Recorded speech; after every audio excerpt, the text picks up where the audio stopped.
John McCain died, and just real quickly, I'm not going to spend much time on this, but people on the left have been going out of their minds. You can say nice things about John McCain. John McCain was a patriot. We honor his service and we feel for his family.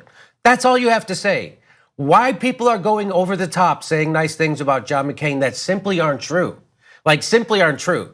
It's like saying, oh, Chris Christie, his dedication to healthy eating, because I feel for his family. Like, how does that help his family if you blatantly lie about what he did during his life? So here's a perfect. I'm not going to tell you all the examples. I have a video at Jimmy Dore show that goes on for about a half hour about this.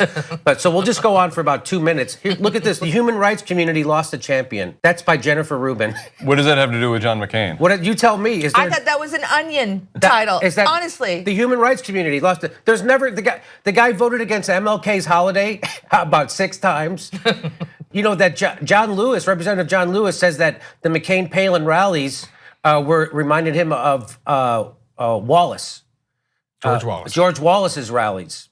That's what Barack Obama said. He drew a direct line from Sarah Palin and John McCain to Donald Trump. This is what they said while he was alive. But now he's dead. The human rights community lost a champion.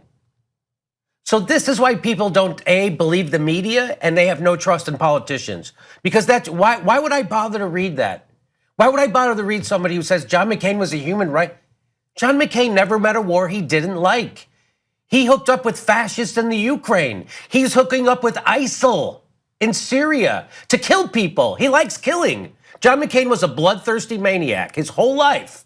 And the fact that he was a prisoner of war in Vietnam during an illegal war, it doesn't change the fact that it didn't change him to be a better person. Being a prisoner of war didn't change him. It did help him be against torture, so tip of the hat there. But that's like saying, hey, did you know John McCain was against rape, so we should give him some... You're supposed to be against torture. You don't get points for being against torture. So I just wanted to show you that. Well, anything about you must have, everybody here must have seen it over the weekend.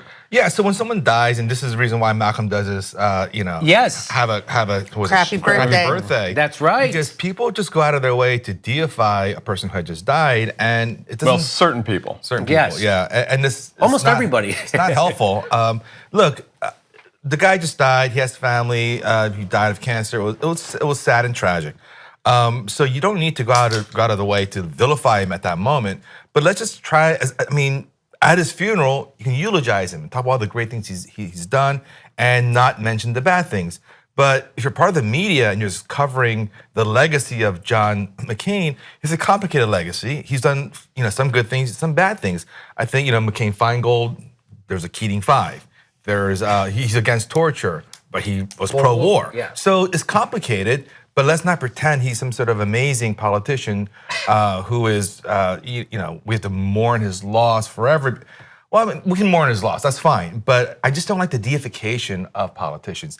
It's absurd. He wasn't a human rights champion. It's okay to say I respected his service, or he was a patriot, or he was at times a maverick. You could say all those things are true. That's not true. That's just a blatant falsehood lie. And that doesn't honor someone. You don't honor someone by blowing smoke up their ass. You honor someone by telling the true things about them. Anyway, that just drove me crazy. I feel like it's a sort of an in-crowd thing where if we now treat John McCain this way and we set up his legacy a certain way as a human rights champion, which is ridiculous, you're right, then when we die, that will happen for us too. Everyone's scratching each other's back, so we're taking care of ourselves by taking care of him and his legacy. And if people who consider themselves on the left and being progressive, and the hallmark of that is to be anti-war, can somehow deify this guy as a human, just completely flip history on its head, and black is white, up is down, in is out. I'll read you the first sentence of her article. You ready? With the possible exception of the U.S. military, no group was more indebted to John McCain than the human rights community. It's just it's what? Who is Putin's body? All right, so we'll get off that. Well, there's one other thing I wanted to say, which is that I would actually hold John McCain to a higher standard on certain issues like war. He went to war, he experienced war firsthand, he was a prisoner of war, he was tortured, and that the horrors of war were brought home to him in ways that for the rest of us who do not experience it are not. And yet he still came home and served in Congress and fought for war, always, constantly, for more war. So I think I give him less credit than someone like George Bush or Dick Cheney, because they never went to war. They didn't experience it firsthand. He didn't, and he still wanted to send soldiers, American soldiers, to die in Iraq. 5,000 American soldiers to die in Iraq. 200,000, maybe up to 1 million Iraqis died because of his vote for the Iraq War. I don't want to do a hagiography of anybody who voted for the Iraq War, whether it's a Democrat or a Republican. But to say John McCain is a human rights champion when he voted for the Iraq War, just on that vote alone, no, it's impossible. It's ridiculous. Hey, I like you using hagiography. That is nice. I noticed that too. You know what? That was so not jejune. Oh, That was not a jejune argument. It was very insightful. Next time I'll say panegyric or encomium or something. Oh, sorry. Well, look at a big braid on. Look at this guy. Malcolm. And yet we're on the same panel. You know, I just Yeah, here we are. And you're the star of the show, and I'm just lucky to be here. See all that breeding got you? Got you to be third banana. Wait a minute, who's fourth? That's better than I thought I was doing. Hey, I just wanted to add that, yes, I think it was important to say and acknowledge that we respect his dedication to his career. All right, with that said. But he also gave us Meghan McCain, bummer, right? That's a huge bummer. And Sarah Palin. Thank you. That's exactly what I was going to say. Sarah Palin. And didn't Steve Schmidt leave the Republican Party and now is in the Democratic Party? Yes, he's backing all Democrats. All right, so this legacy lives on and on and on for John McCain. And I will say that I kind of felt, because I could only watch a little bit of the coverage of John McCain, it really made me uncomfortable how he had to be this important hero of our time on MSNBC, and one person after another kept just raving about this man. And I really felt like this was on purpose, just to dig at Donald Trump. Yes, it was because he was against Donald Trump, so now people embrace everyone who doesn't like Donald Trump. So I just want to show you, because we're up against, we only have like a minute and a half left in this segment. So I wanted to show you my favorite tribute came from NBC. They broke into a program.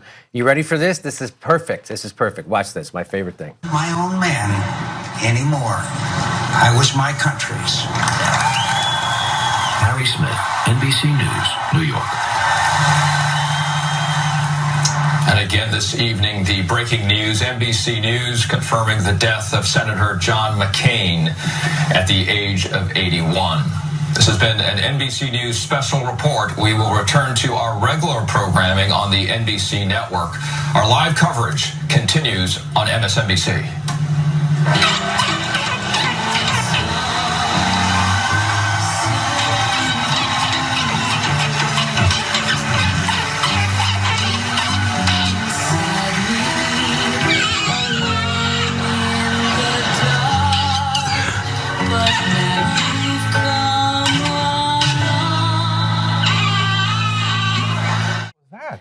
That was a tribute to John McCain. Yeah, they're gonna be performing at his funeral. No. Okay. Steve is really shocked right now, What is Jimmy. happening? Well, you heard maybe over the weekend in Chicago that the DNC had a meeting and the Rules Committee, and they voted to get rid of superdelegates. That's the big story. No more superdelegates, but they didn't get rid of them. It says DNC kills caucuses, keeps superdelegates. They do.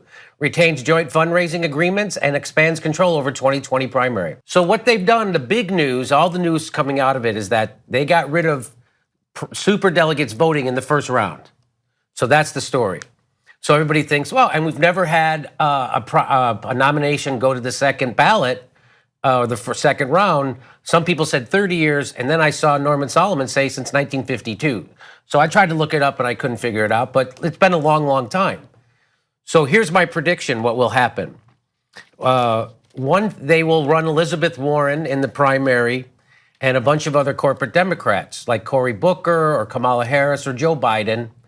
And so Bernie and Elizabeth Warren will split the progressive vote, so we won't have a 50% winner on the first ballot. We're going to have to go to a second ballot. The superdelegates get to pick the corporatist, and that's who's going to be our nominee. Do you see how this is happening? Because the donors are not letting go of the party, and the people in control of the party don't want to let the donors let go of the party. They like it. They like having the donors control the party. They are them, right? Because they're going to get jobs from them when they leave and all that stuff. So you know how that works. So let me just throw it to my panel and ask what they think of that scenario, because I think that's the fact that Hillary Clinton completely rigged the primary means that nothing's out of You can't say that's crazy or that would. They completely rigged it. All the money being raised for what they said was down ballot races actually went to the Hillary Clinton campaign. There was massive illegal election fraud that happened in the primary. So to think that they wouldn't do it again is naive at best, and stupid on purpose at worst. So.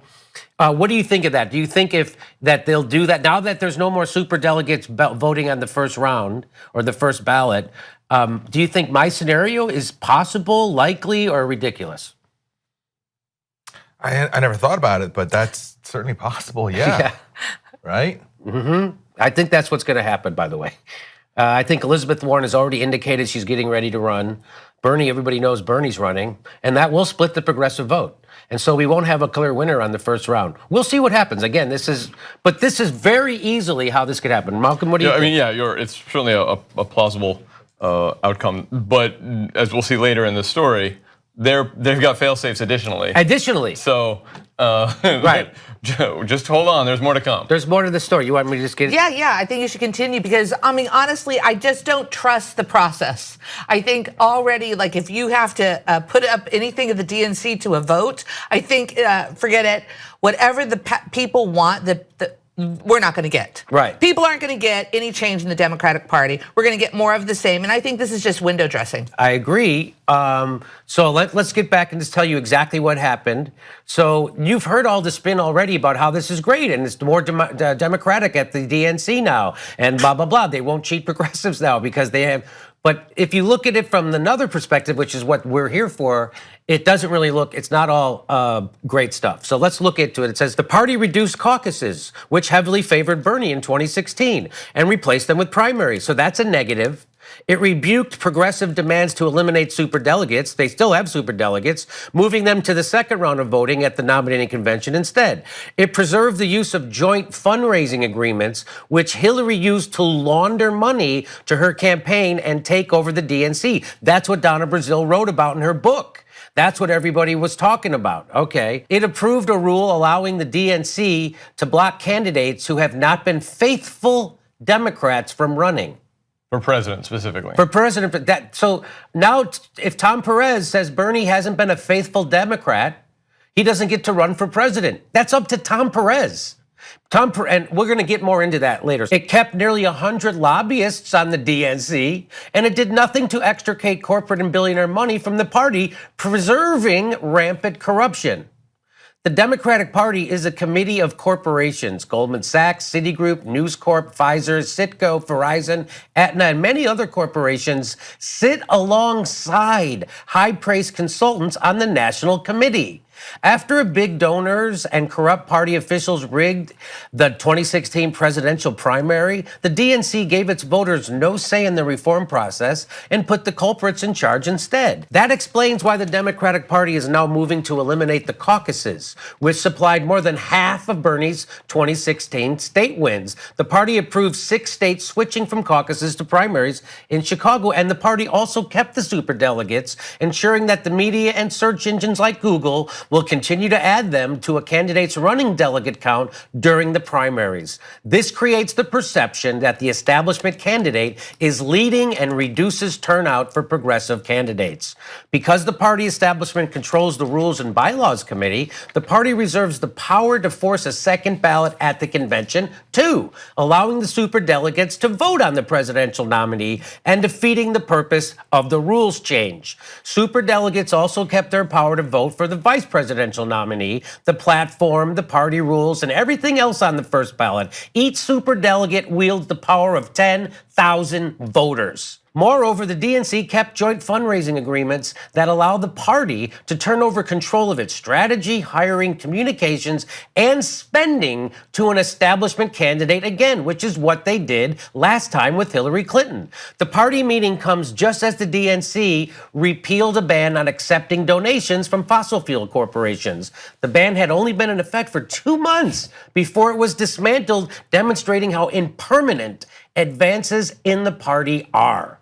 The party intended to secretly repeal the rule before being caught by a journalist revealing how unaccountable the party actually is. So I don't want to be a negative nabob. I don't want to be a Debbie Downer, But I'm telling people that this progressive takeover of the Democratic Party is a smokescreen. It is not happening. And they're doing this so people go, look, they got rid of superdelegates when they didn't. And it doesn't matter what happens in 2020. After they split the vote in the primary, they're going to go to a second ballot and they're going to say, well, this is everything. Everybody agreed to these rules. Everybody agreed to them. And that's what's going to happen. This is a rigged, you know how many superdelegates are in the Republican Party? 0. You know how many superdelegates you need to have an actual democratic process? 0. 0 superdelegates.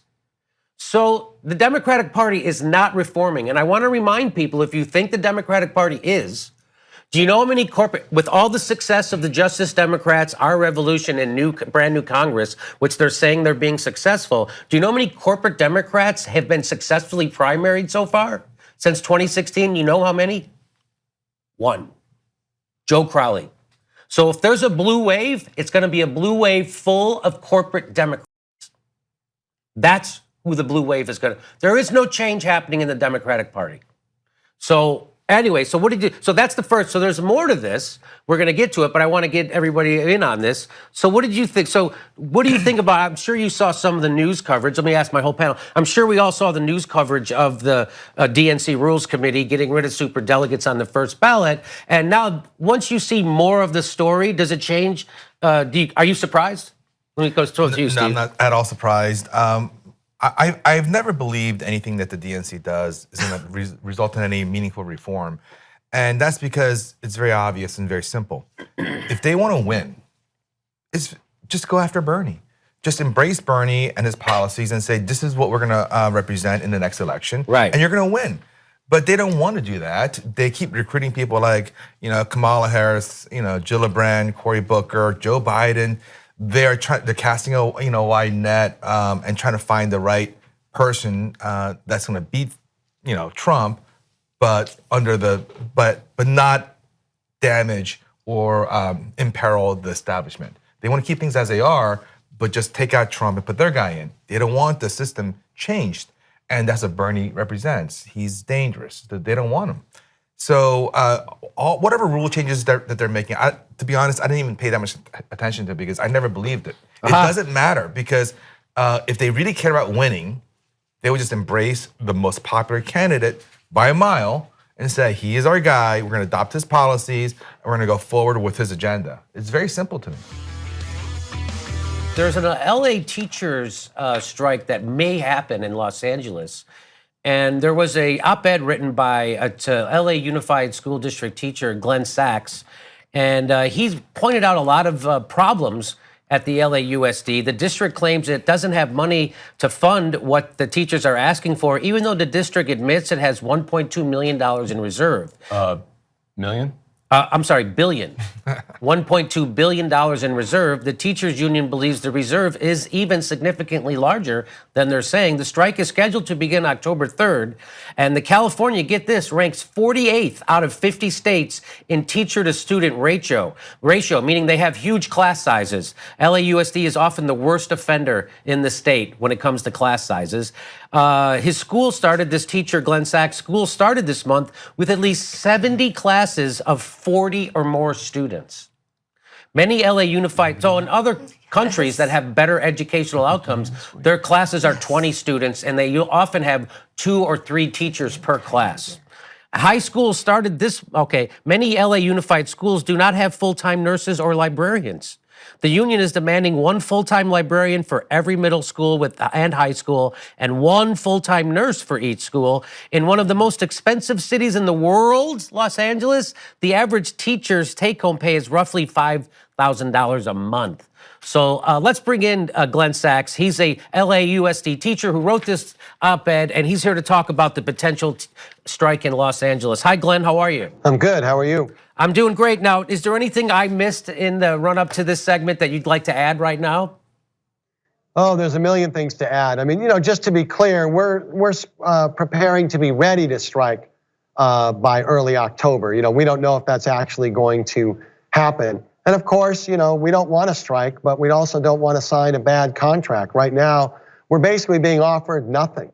We have a terrible problem with class sizes. We're being offered nothing on that. One of the things, just to show you how reasonable our demands are, how little we're asking for, the student to counselor ratio, we're asking that it be brought down to 500 to 1, down to 500 to 1. That's one of the things we're asking for. To have nurses, to have librarians, to properly be staffed. A lot of the counselors and other out-of-class personnel, they have to waste their time on yard duty, lunch and nutrition. They have all these other responsibilities. Think of it right now as we speak. I mean, I'm here at lunchtime in my school. Right now as we speak, these counselors, okay, not only do they have 500 kids each to manage, but they have to waste their time at lunch and nutrition worrying about whether kids are throwing their orange juice cartons out in the trash can properly instead of dealing with their students. It's just a problem throughout the whole system. We're stretched thin, the class sizes are too big, we don't have enough teachers, we don't have enough counselors, we don't have enough librarians, we don't have enough nurses. We're being vilified in the media already, being vilified by LAUSD as being greedy. Most of our demands have nothing to do with money for us. I believe in money for us too, but most of our demands have nothing to do with money for us. They're about improving our schools. And right now, the district is basically offering us nothing. They're offering us nothing on all of these demands, and they're offering us a 2% raise over a period of 3 years. That's not a pay raise, that's a pay cut, because that's less than the rate of inflation. So when people say, hey, we spend more money on education already than the rest of the world and we have worse outcomes and the answer isn't more money to these things, how is it that we spend, people say we spend so much money on our education in California or in the United States, yet we have situations like this, 40 kids in a classroom. That doesn't happen in other countries. So is it because they're not spending the money they have correctly, or because they're poorly managed, or because we just don't spend enough money on education in the United States? What is the problem, you think, exactly? I don't think we spend enough money on education in the United States. That's the biggest problem. Mismanagement, maybe. LAUSD gets criticized for being top heavy, having too many people there, spending too much money in their downtown operation rather than in the schools. That may very well be true. I don't know. But the biggest thing is we're not spending enough money. And there's so many things other countries have. One of the things that I dislike about this job, and I love being a teacher, I love my students, you will never ever hear me complain about my students. But what I don't like is how spread thin we are. And one thing that you have in these other countries, a country like Japan, you have 2 or 3 hours of planning time a day. Here in Los Angeles, you only have 1 period of planning time a day. That's if you don't have to go substitute for somebody, and sometimes you have to do that. You got to go cover their class. You go the whole day sometimes without having any time to plan, to grade papers, or any of that. We're just worked very hard. I mean, during the school year, I'm working 70 hours a week at least. I just think we could do a better job if we had more personnel. And really what we need is more money spent. That's really what it comes down to. So Stef, we have here Stef Zamorano was a union teacher in the Glendale Unified District for many years. Stef, do you want to ask any questions? Hey, Glenn, I'm so glad that you're standing up for the students and your community and standing with other teachers. And what people have to remember is that when you're standing up for your rights, you are invested in your student body. And I want to ask you, what lessons did you take away from the experience of teachers in West Virginia, Arizona, and Kansas? Well, it's very interesting because West Virginia and Arizona, I don't know as much about Kansas, those strikes were completely illegal. Completely illegal. They had no right to strike at all. Here in California, the labor laws are better. But there, they had no right to strike at all. And they all went out and they all won. Nobody went to jail. Nobody was punished. They had the support of the parents. They had the support of the community. The picket lines were solid. Everybody went out and they won. And here we are. Those are in poorer states, Republican states, states where you don't even have the right to strike. Here we are in California, a state that's run by the Democratic Party, has been run by the Democratic Party for a long time, although we still are in this lousy situation with our schools. The laws are sympathetic to us. I think, we need to fight for a good contract. If it means we have to strike, it means we have to strike. But, the district's crying poverty. And, I know they have financial problems. I'm not saying they don't have any financial problems. They also, according to their own document, they said they have $1.8 billion in reserve. But the bottom line is, if we're going to just tolerate these conditions, if we're going to tolerate all these classes with 40 or more kids in them, if we're going to tolerate the understaffing, now, when exactly is it going to change? Supposedly the economy is good now. Supposedly the state is in relatively good condition now. We're supposed to just, we see the media, the newspapers telling us, well, they have no money, things can't change. If we're supposed to tolerate it now, when exactly is it going to change? Well, I just want to also add that when a high school teacher says that their class size is 40 or more, that doesn't mean just one class of 40 or more, because you're teaching about 5 periods a day, maybe 6 periods a day. So you could have close to, when I was a high school teacher, I had over 180 students that I would come into contact every single day. Now, I want to get back to the idea of that you don't have librarians, you don't have enough nurses. So when you have a class of just 40 kids, how can you really meet the needs of those students academically and make sure that they are having a healthy environment around them? Well, that earlier point you brought up is very important, and it's almost entirely ignored in this whole debate. Yes. It really irritates the hell out of me. But, it makes a big difference on a Saturday. I spend my Saturday grading exams, grading essays. I give open answer exams. That's what's best for the students. It's a big difference whether I've got to grade 125 papers or 175. It makes a big difference, okay? And all of the papers we have to grade, the essays we have to read, it makes a big difference. The class size is just because there's only so much work you can do. One of the things I find very frustrating too is that you're just not able to give the kids the individual attention that you would like to do. There's so many things you can do for kids. So many nice little things you can do for kids. You can't see it right here, but over off to the side there, I've got a TV screen on my classroom door, and it opens out to the hallway. And there I like to have these PowerPoints where I celebrate the achievements of my students. So-and-so is really improving. So-and-so had a great question. So-and-so was most valuable player in our review contest. All these nice little things that make them feel better, that are nice little things for them. It's very difficult to do because you just don't have enough time to do it. And the reason you don't have enough time is you're teaching too many students. So if they have $1.2 billion in reserves, why aren't they spending it on improving education? Why don't they want more counselors? Why don't they want more nurses? Why don't they want a better school? So what are they hanging on to that $1.2 billion for? Well, they say it's $1.2 billion, but when they listed with LA County what they had, they listed $1.8 billion. So we're not sure exactly how much they have. Look, to some degree, they do have financial problems. The pensions we get are expensive. The medical care we get is expensive. I'm not going to say that the district, they're just being Scrooged, that they don't have any financial issues. It's very difficult to tell what exactly, their finances are. They're not very, it's a very opaque process. It's not very clear. But I think part of it is that they just don't want to spend the money on public schools. The guy running the LAUSD, Austin Butner, I've tried to have he's a new guy. I've tried to have an open mind. I've tried to be fair to him. I even had a column a few months ago where I, in a very friendly manner, gave him my advice as to how to do his new job. But, from everything we see, he's the anti-union, anti-public school, pro-charter privatizer that the union has always said he is. And I don't know that these people really believe in public schools, and I don't know they really want to invest in our schools. We hope you're enjoying this free clip from the Young Turks. If you want to get the whole show and more exclusive content while supporting independent media, become a member at tyt.com/join today.